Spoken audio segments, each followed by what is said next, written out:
Yes, welcome back to Hope Podcast, helping other people everywhere. Get me. We know that I didn't come up with that name. That's why I struggle with it every week. But Brad, how you doing, man? I'm good. It's been a long time since we've done one of these, so I'm looking forward to it. Excellent. So today, I'm okay, thanks as well. But today, today we have Already before this, I don't matter. But today we have ManLikeHaks. So comedian, personality. We've got him coming on. Just gonna have a nice little chat as always. Yeah, let me get him in now. Are you ready for this one, Brad? Yeah, it should be a funny one. Imagine I just said, hey, tell me a joke. Oh, sugar. Yeah, you're gonna have to put your phone back again. It's gone back to vertical. Oh, nice. Yeah. There he is. Yeah, but put it back. Yeah, but put it back again. Oh, okay. All right. I'm not used to this kind of life. You get me? I'm not really a cameraman like that. You know what I'm saying? What's going on? That's better, isn't it? Yeah, calm. What's good, man? What are you saying? You all right? You good? We're good, man. Thank you for coming on to this podcast. You know, welcome, man. You're someone that has grown over the years, and you know, you're now a person like almost like a household name personality. I said almost because I feel like there's still levels to you. Do you get what I'm saying? Like this is just the beginning for you. So I saved that one quick nicely, innit? But thank you very much. Say again. I said I definitely would have to agree with that comment in a sense of there's a lot more to come. I'll keep my mouth shut until you ask me some questions, really. So yeah. So first question for me personally is that where did it start for you, man? Like where did you grow up and everything? Boy, growing up, I was born in Barking Hospital, grew up in Ilford, lived in Ilford for like 25 years of my life. Dad's side of the family were all Hackney, mum's was South London, so grew up in the blocks really, man. Aylesbury Estate, Square in Hackney, Chatsworth. Wait, where? What? Say that again? What estate? Aylesbury. I grew up around there as well. Oh, let's not the South thing, man. He loves people from South. I'm not I'll tell you the truth though. I'm not a South man, I'm an East man, innit? But my nan and granddad and all my uncles and my mum, all my mum's side, brothers and sisters lived in South. So I grew up all around, you know, East Street Market, Woolworth Road, and you know, it was beautiful, man. You know, I won't ever sort of turn back the hands of time to change my growing up. It was amazing. So yeah, South London, East London, everywhere. London was my base, you know. Yeah. Was it always a thing where you knew you were gonna be some sort of comedian though, or did you kind of fall into it? To be fair, when I was a little kid, obviously everyone always used to say like, I was the naughty one. My aunties and uncles, if something broke, my name got shouted out. If a kid was crying, my name got shouted out.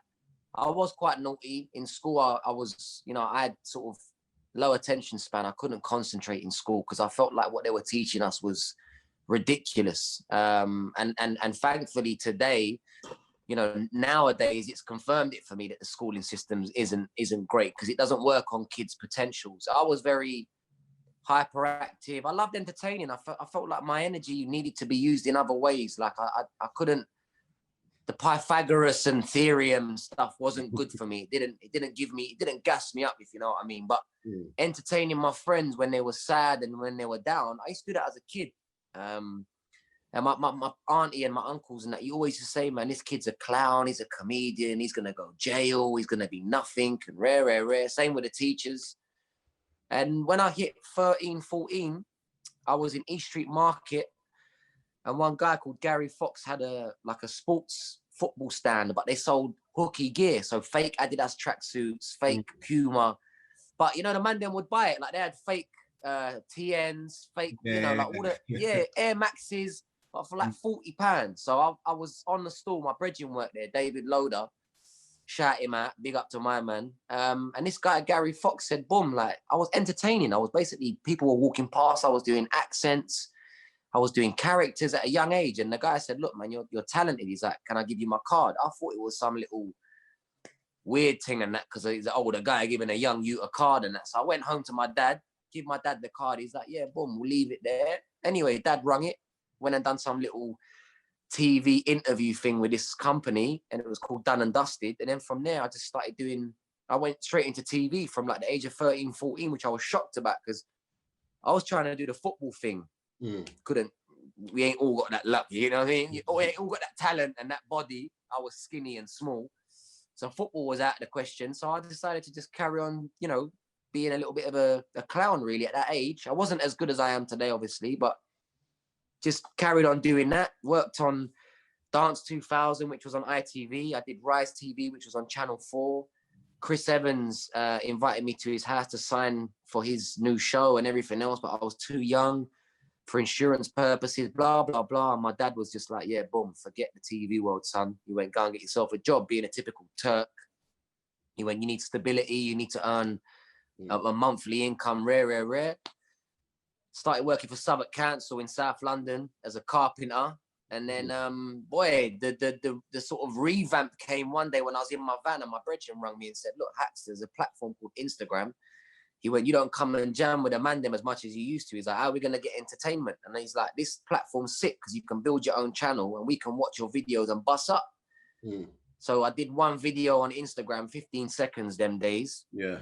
And MTV UK shouted at my vids. And then from there, I sort of, it gives you the impetus. It sort of gassed me a little bit. I was like, "Raw, maybe I am funny." You know what I'm saying? Someone give me a little bit of a boost, a little nudge. And then that was it, bro. From that day, started working on my own and just, you know, doing funny vids as you do, you know, but trying to inspire as well a little bit. Back then I was a clout chaser. I have to admit, I was a clout chaser back then. All you do it for is the views, the likes, and obviously the followers. Lo and behold, today, credit to you, bro. Thank you again for the compliment saying that I'm a household name. I don't see that.